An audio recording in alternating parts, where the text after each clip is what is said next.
نظر ابن حارث جو ہے بڑا ظالم تھا، مشرک انسان تھا۔ اللہ اکبر کبیرہ۔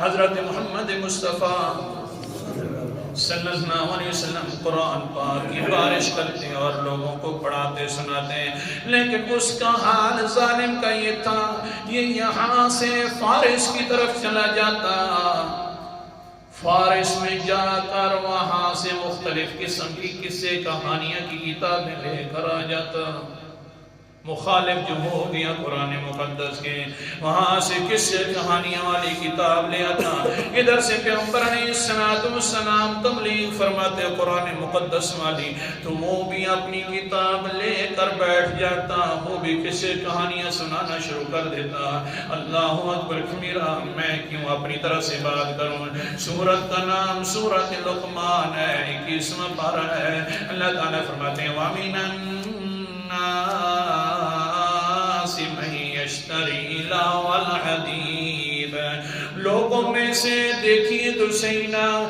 کچھ لوگ ایسے ہیں کہ گندی باتیں، خواہشات والی باتیں خرید کر آ جاتی ہیں۔ کیوں؟ الَّذِي لِيُضِلَّ عَن سَبِيلِ اللَّهِ بِغَيْرِ عِلْمٍ، تاکہ لوگوں کو بھی گمراہ کریں سیدھے راستے سے۔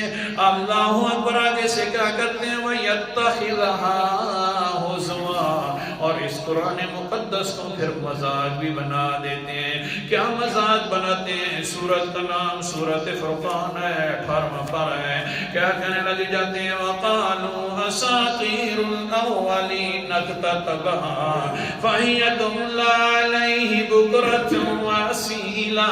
آیت نمبر میرے سامنے 5 ہے۔ ظالم کہتے ہیں میاں پیغمبر بھی تو پرانی باتیں کرتا ہے، کبھی قوم سمود کا واقعہ بیان کر دیا، کبھی قوم لوط کا، کبھی حضرت نوح علیہ السلام کا واقعہ بیان کر رہا ہے۔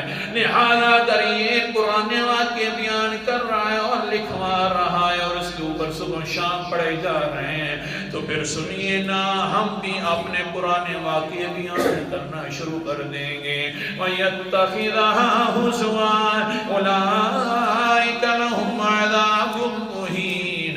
اللہ تعالیٰ فرماتے ہیں قرآن مقدس کے مقابلے کے اندر جو بھی واقعات پڑھنے والے ہیں، جو بھی اس کا مقابلہ کرنے والے ہیں، أُولَٰئِكَ لَهُمْ عَذَابٌ مُّهِينٌ، ان کے لیے رسوا کن عذاب ہے۔ پھر اس کو سمجھایا جاتا، وہ نظرات دیکھ صحیح، تو لوگوں کی کلامیں اٹھا کر آ جاتا ہے، کلام اللہ کو چھوڑ کر آتا ہے۔ آگے سے کیا ہوتا ہے؟ وَإِذَا تُتْلَىٰ عَلَيْهِ آيَاتُنَا وَلَّىٰ مُسْتَكْبِرًا، جب ان پر ہماری آیات پڑھی جاتی ہیں تو اپنی پیٹھیں پھیر کر چلے جاتے ہیں۔ كَأَن لَّمْ يَسْمَعْ، گویا کہ انہوں نے سنا بھی نہیں ہے، سننا ہے تو كَأَنَّ فِي أُذُنَيْهِ وَقْرًا، ان کے کانوں کے اندر بوجھ ہے میرا پیغمبر۔ اگر یہ میرے قرآن مقدس کے ساتھ اس طرح کر رہے ہیں تو فَبَشِّرْهُ بِعَذَابٍ أَلِيمٍ، ان کو بھی دردناک عذاب کی خوشخبری سنا دو۔